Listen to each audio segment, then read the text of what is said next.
So Thames. I moved here about 6 years ago, coming from the biggest city in New Zealand, which is Auckland. So it's pretty busy in Auckland. I'm going to tell you a little bit about Thames, not my opinion at all, but my experiences. And we'll start with a few facts.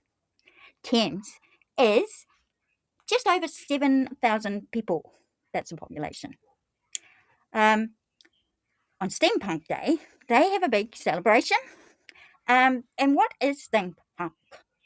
I must say, it is anything you want it to be. I suggest you Google that one. They have a big parade, and it consists of people with metal contractions, and everybody dresses up. They might have guns and these special glasses that go over the top like that. I've got some of these just to keep with the theme. On Steampunk Day, all sorts of special hats and contractions. Now, Thames does not have any traffic lights, which is just wonderful. It has a roundabout, and that roundabout was even taken down, but people did not like that. It didn't make any sense whatsoever. It was put in for a pedestrian street, taking over one of our, not main roads, but one of our own roads we mainly use.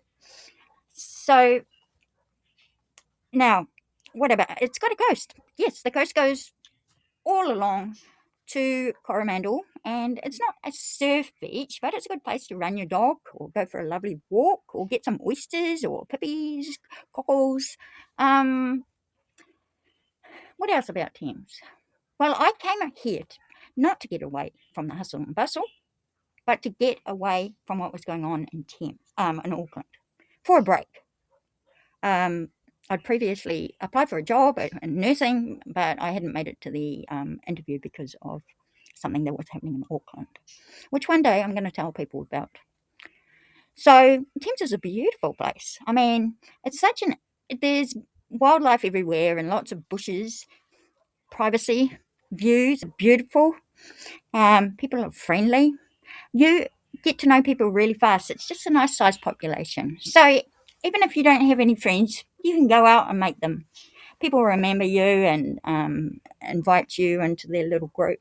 It's a lot friendlier than Auckland, which can be quite lonely. And the other thing is that I see these kids that are growing up, and I experienced it myself too, taking 2 buses on the way to school and back. And amongst the Auckland traffic, it takes a long time. So you see these kids, they have to get up at 6:30 in the morning to get off to school. And at 6 o'clock, they might be heading back home, walking back home from their second bus. Compared to people who go to school here at college, it takes 5 minutes in car, maybe 2 minutes, half a minute. And by walking, there certainly aren't any great distances. There are some stairs because it's called the Jacob's Ladder, which is all different beautiful coloured stairs, and they're a great place for exercising. There's a lot of them. So the good and bad thing about Thames is the privet. Now, Thames is an old gold mining town, so they used privet because of its root structure. It held the hills together and stopped the mines from caving in. So there is a lot of privet, and it spreads like wildfire because of its root structure. Because by the time it gets to this big, it's almost impossible to pull out because of those roots. So that's it for my part 1 of my reels. I'm going to put out some reels and tell some stories, and I'm going to tell you the rest of what happened since I moved 6 years ago in Thames, the beginning of February 2019.